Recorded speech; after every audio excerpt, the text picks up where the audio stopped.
क्योंकि मोदी जी कितने रंग बदलते हैं।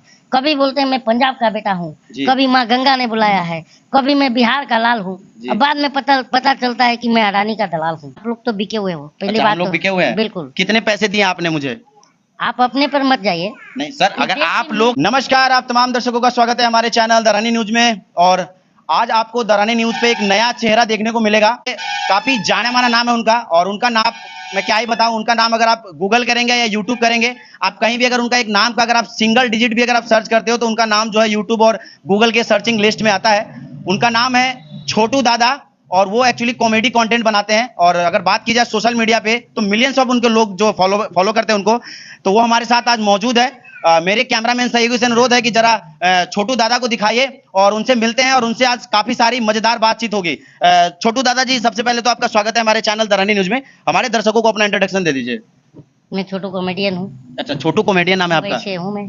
मुंबई से हैं आप? और बिहार घूम रहे हैं। बिहार दौरे पे हैं या घूम रहे हैं आप? घूम रहे हैं, दौरा मेरे को थोड़ी। नहीं, मुझे कहीं से पता लगा है कि अब आप कॉमेडी छोड़ के अब आप मतलब पॉलिटिक्स की दुनिया में कदम रख रहे हैं, ऐसा मुझे सुनने में आया। नहीं, मुझे पता लगा है कि आप चुनाव प्रचार कर रहे हैं बिहार में। क्या ये बात सच है? जब कलम बिक जाता है जी, तो जनता को पत्रकार की भूमिका में आनी पड़ती है। जी जी। और लोकतंत्र जब बर्बाद होता है उसके 3 लोग जिम्मेदार, एक आप हो। जी, नहीं मतलब आप मुझे पर्सनली ऐसा बोल रहे हैं, या जो भी इस देश का नेशनल या डिजिटल मीडिया सभी को बोल रहे हैं? आप मुझे नेता का टैगलाइन दोगे जी, तो मैं आपको टारगेट करूंगा। जी नहीं, देखिए मैं तो सभी को टारगेट करता हूँ। मतलब मुझे तो अगर मुझे देखिए, आपको सुनिए मेरी बात। जी जी बताइए। आपको टारगेट नहीं है, आप लोग तो बिके हुए हो, पहली बात। हम लोग बिके हुए हैं? बिल्कुल। कितने पैसे दिए आपने मुझे? आप अपने पर मत जाइए। नहीं सर, अगर आप लोग में तो सर, लोग मीन्स इस देश सर की आप लोग में हम भी आते हैं। अगर आप लोगों में तो हम भी आते हैं सर। आप बताइए। जी जी ये बताइए, ईमानदारी से पत्रकारिता कीजिएगा, ठीक है जी। आप ये बताइए कि जो मीडिया ने भारत के जो लोगों का मुद्दा उठाना चाहिए उठा रही है क्या? सर देखिए, आप भागिएगा नहीं। नहीं सर, हम नहीं भागेंगे। उठा रही है लोग हमसे मतलब हमारे बगल से उठ के भाग जाते हैं, मीडिया वाले नहीं भागते। आप मेरे बगल से उठ के भाग जाएंगे। नहीं नहीं नहीं नहीं, इस बात का ये मुझे जवाब दीजिए। आप मुझे गमक, मैं आपका एक एक सवाल का आप ये बताइए, भारत की मीडिया जो है भारत के लोगों का आवाज उठाती है क्या? सर देखिए, आप जो बात कर रहे हैं, नहीं पहले आप सर लेट मी कंप्लीट। पहले आप मेरी बात समझिए। आप बात डिजिटल मीडिया कर रहे हैं या नेशनल मीडिया की बात कर रहे हैं? मेन स्ट्रीम मीडिया की बात कर रहा हूँ, डिजिटल मीडिया की भी बात कर रहा हूँ। ठीक है ना, साफ सुथरा कोई भी नहीं है, खमाम में सभी नंगे हैं जी, ठीक है। बट हमारे ऊपर ऐसा एक रिकॉर्ड है, हमने आज तक अपने आप को ऐसे मेंटेन किया हुआ है कि हमारे ऊपर आज तक किसी सिंगल पर्सन ने भी कोई उंगली नहीं उठाई हो, चाहे वो। आप अपने ऊपर ही मत ले लीजिए यार। सर देखिए, अगर आपने जो मीडिया वाली बात कही है, कहीं ना कहीं हम भी उसी के हैं। तो मतलब आप मानते हैं? नहीं सर, आपके कहने के अकॉर्डिंग हम तो मानते ही नहीं। पूरे देश की जनता जानती है मीडिया बिक चुकी है और सरकार के लिए कॉइन बॉक्स का काम करती है। मतलब आप भी मानते हैं उसमें ही आप भी हैं? नहीं, वो तो आप खुद अपने मुंह से बोल। मैंने बोला कि हम भी उस, हमने आपको बोला कि हम भी उस मीडिया का हिस्सा है। हमने ये नहीं बोला कि हम भी वही हैं जो आप कहना चाह रहे हो। उस कॉइन बॉक्स के हिस्सा तो नहीं है ना आप? नहीं सर, बिल्कुल। तो आपको बुरा क्यों लग रहा है? सर मुझे क्यों बुरा लगेगा? मैं तो अभी भी काम हूँ, बिल्कुल रिलैक्स हूँ, आपसे बड़े अच्छे से बात कर रहा हूँ। तो मैं भी वही रिलैक्स वाली बात। अच्छा सर चलिए, जी जी बताइए। भारत की आत्मा कहाँ बसती है? भारत की आत्मा कहाँ बसती है? इंडिया में। इंडिया दैट इज भारत मैन जी। तो ये भारत की जो आत्मा है ये गाँवों में बसती है जी। ये महात्मा गांधी ने कहा था। अच्छा, महात्मा गांधी जी भी बिहार ही आए थे जब वो। अरे यार, वो आए थे गए थे, मैं वो बात ही नहीं कर रहा हूँ। अच्छा, उन्होंने कहा था कि भारत की आत्मा कहाँ बसती है? गाँवों में। तो मीडिया को गांव में आना चाहिए, जो मेन स्ट्रीम मीडिया की बात आपने अच्छी बात कही। और गांव में आकर के लोगों की दुख दर्द को जीरो की रियलिटी दिखानी चाहिए जी। जो टीवी में बैठ के झूठ फैला रहा है जी, वो बता रहा है प्रधानमंत्री आम के काट के खाते हैं जी, चूस के खाते हैं जी, कि ठूस के खाते हैं। अच्छा, उससे जनता को क्या लाभ है बताओ?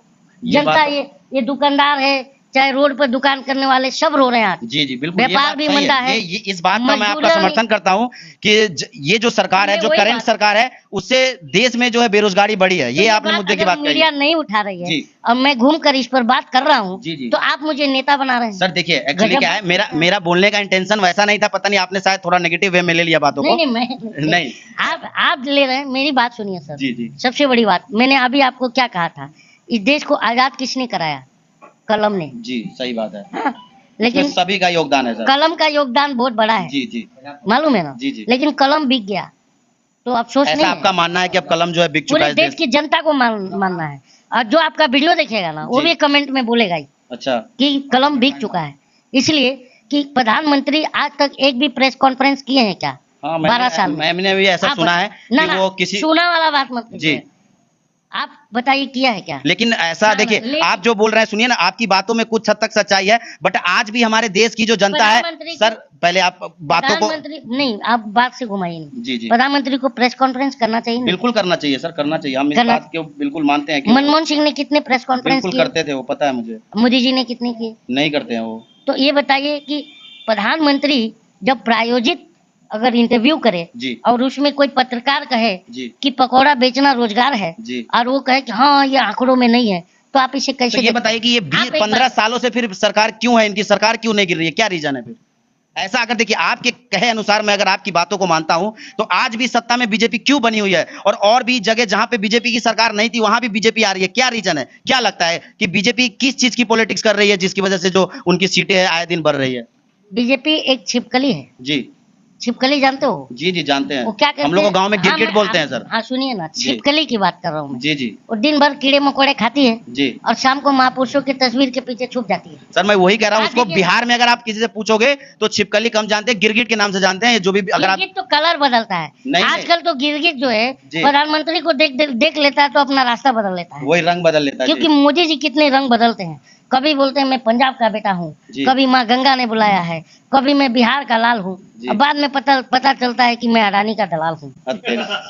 बताइए ना। अच्छा, मतलब ऐसा लगता है कि आप बीजेपी से काफी खुंदस खाए हुए हैं, ऐसा लगता है जनता का मुझे। देखिए ना सर, आप गांव में रहते हैं ना जी आप बताइए, इस गांव में घूम कर पत्रकारिता कीजिए। करते हैं सर, हम करते अरे हैं। यार बात तो सुनिए, जी घूमिए और 60% बच्चों के पैर में चप्पल नहीं है।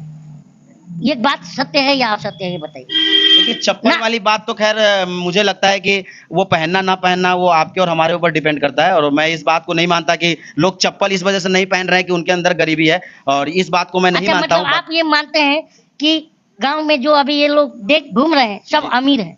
सर देखिए, अमीर कोई नहीं है, गरीब कोई नहीं है, बट जो जैसा है अपनी जगह, मुझे लगता है कि किसी तरह अपनी जिंदगी जी रहा है। भाई ये अपनी जिंदगी किसी तरह जी रहे हैं घिसे पिटे, तो हम जनता से कंपेयर कर रहे हो आप? क्या पत्रकारिता करते हो यार? सर आप मेरी बात पता नहीं, आप शायद मुझे लग रहा है कि नहीं, आप बीजेपी से काफी नाखुश हैं और उनके। एक मिनट जी, बीजेपी से नाखुश वाली बात ही मत कीजिएगा। नहीं आप पहली बात जी सुन लीजिए, आप ये जनता को भी बताइए आपके माध्यम से जी जी कि कभी भी सत्ता से सवाल होता है, जी विपक्ष से नहीं होता। लेकिन बिहार में जो है जातिवाद का राजनीति होता है, आपको पता है ये बात? यार बिहार देश से बाहर नहीं है, पहली बात। बट यहाँ पे सर राजनीति जो जातिवाद के बेस